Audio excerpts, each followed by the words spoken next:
Charlie is a young man who has just moved into an old house in the suburbs. The house is cheap, and Charlie feels that the rent offered is suitable.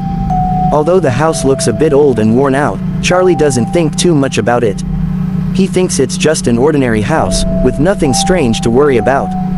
However, after a few nights living there, Charlie begins to feel strange. Every time he is alone at home, he feels like someone is watching him. The first night that feels strange is when he comes home after work. The bedroom door that was previously locked tightly, suddenly opens. He checks the whole house, but no one is visible. Even so, the uneasy feeling still haunts him. One night, after coming home from the cafe and feeling tired, Charlie decides to go to bed early. He closes all the doors and windows and lies down on his bed. However, when he is almost asleep, he hears a strange sound, like a soft whisper from inside the closet in the corner of the room. Charlie is shocked, trying not to panic, thinking maybe it's just the wind blowing the closet door. However, the sound became clearer, like someone was whispering his name. Charlie dared to open the closet. With a rapid heartbeat, he pulled the large closet door. However, there was nothing inside, only clothes hung neatly. Feeling a little relieved, Charlie closed the closet door again and tried to sleep. But the next night, the same thing happened again. This time, the sound was louder, like someone groaning in pain. Charlie, who was starting to feel disturbed, opened the closet again. However, like before, there was nothing inside. He began to feel anxious and confused. Why did the sound always come from inside the closet? In the midst of anxiety and curiosity, Charlie decided to find out more about the house. He asked the neighbors and heard a terrible story. It turned out that the house was once inhabited by a woman named City, who was known to be very quiet and often locked herself in her room.